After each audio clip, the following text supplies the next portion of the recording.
everyone, and welcome to the team cooking demonstration where we're going to show you some fun recipes that are all about the chips. So as you know, chips, while not the healthiest snack food, are usually really tasty. But you can actually use chips in regular recipes as well. Today we're going to show you a few different things that you can try to cook using chips. First, we're going to show you how to make Doritos mac and cheese bites. For this, you'll need mac and cheese. It's easiest if you use the store-bought type that you can microwave, but you can also make it from scratch if you'd like. You'll also need flour, eggs, and Doritos. So the first step is going to be to make your mac and cheese. To do this, you'll either follow the directions on the package of the mac and cheese container, or you'll go and follow the directions for the recipe in a cookbook. After you've made the mac and cheese, you're going to go and line an oven-safe tray with parchment paper and then pour the mac and cheese on.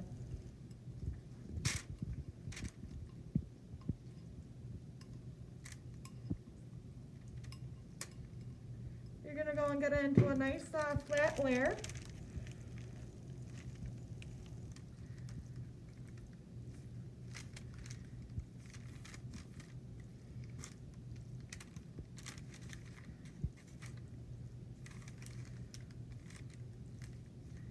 And then once it's in a nice layer, then you're going to go and put it in the freezer. So you're going to freeze it for about 45 minutes to an hour or until it's nice and firm. Once the mac and cheese has firmed up enough in the freezer, you can take it out and then cut them into square or triangle shaped pieces, or however else you'd like to cut them up. It doesn't have to be exact, just a nice bite or two sized pieces. You're also going to want to preheat the oven to about 350 degrees. Next, you're going to go and take the cut up pieces of the mac and cheese and you're going to dip them in the flour. And then you're going to dip them in the eggs. And then you're going to dip them in the Doritos so that they're nicely covered.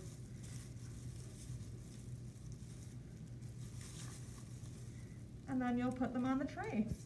Once you finish doing that for all of the cut up pieces of mac and cheese, then you're going to put it in the oven for about 10 to 15 minutes or until it's a golden brown color and the mac and cheese has heated up all the way through.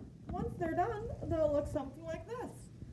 So just let it cool until it's a comfortable temperature to hold, and then you can eat it. Our next recipe, we're going to show you how to make potato chip frittatas.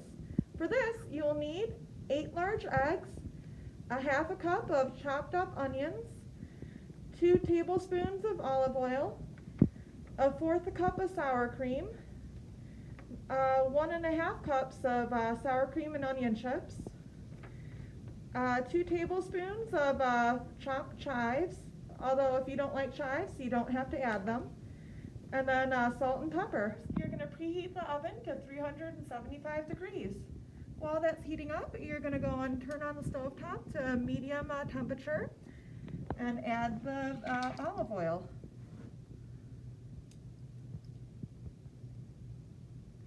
And then you're going to go and cook the onions until they're nice golden and caramelized. Once the onions are cooked how you want them to be, you're going to go and turn the stovetop off. And then you're going to focus on the eggs. So for the eggs, you're going to add the sour cream to it. And then you're going to stir it together.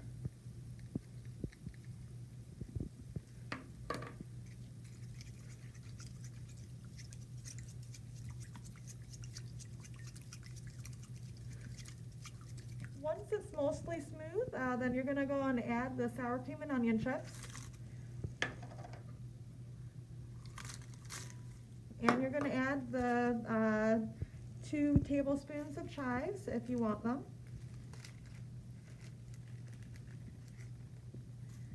And you're going to gently mix it together, making it so the chips are all coated in the egg mixture.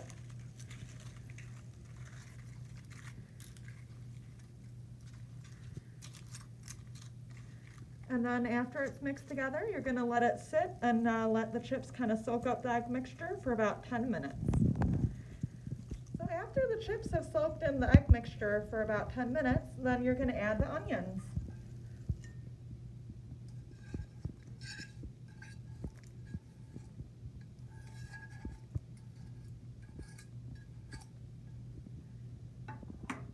You're going to stir it gently together.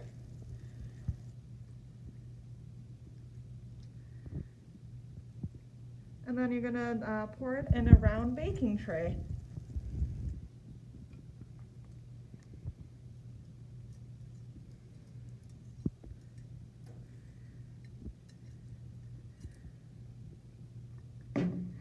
You'll make sure everything's kind of spread out into a nice even layer. And then you'll put it in the oven for about 10 minutes or until the eggs are fully cooked. Once it's done, it'll look something like this. You can go and let it cool until it's a comfortable temperature to eat, and then you can cut it up and enjoy. Next, we're going to show you how to make cheesy mashed potato chips. For this, you're going to need 1 cup of crushed up potato chips, a half a cup of milk, a third a cup of cheese, and salt and pepper and garlic powder to season to taste. So once you have your chips crushed up into as small pieces as you can make them, you're going to go and take the cup's worth of crushed potato chips and put them on a plate that's safe to go in the microwave. Then you're going to add your half a cup of milk, and you're going to add the cheese and the salt and pepper and garlic powder to help season it a little bit.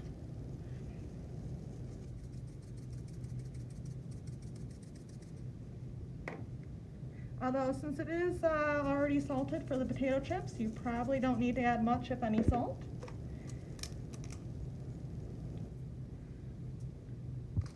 And then you're going to stir it together.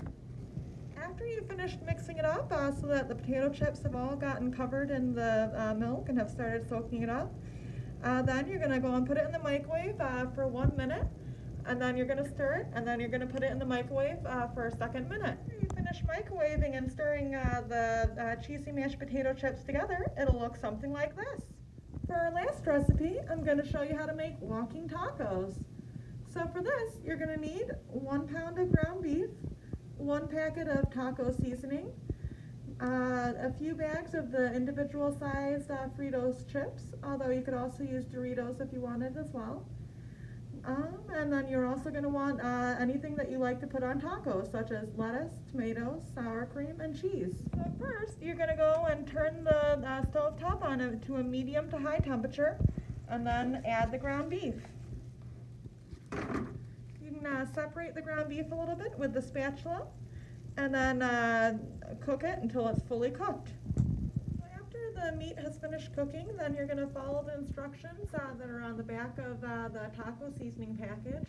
Usually they involve something about adding a little bit of water and then adding the seasoning and then bringing it to a boil and letting it simmer for a few minutes. And once you finish following the directions and the taco meat is done, then you can add it to the individual size bags of the Doritos.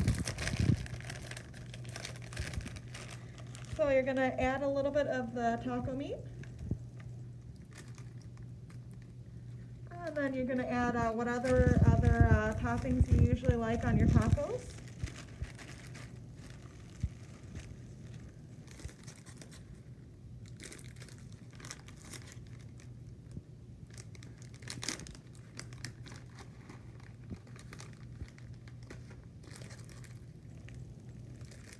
And then once you're happy with the taco stuff, then it's good to go. Then you can get a fork, stir it up, and then you can walk around while eating your taco. Thank you for joining us for the cooking demonstration involving chips. We hope you enjoyed these recipes, and let us know what you think, and if you have any other recipes that involve chips that you like.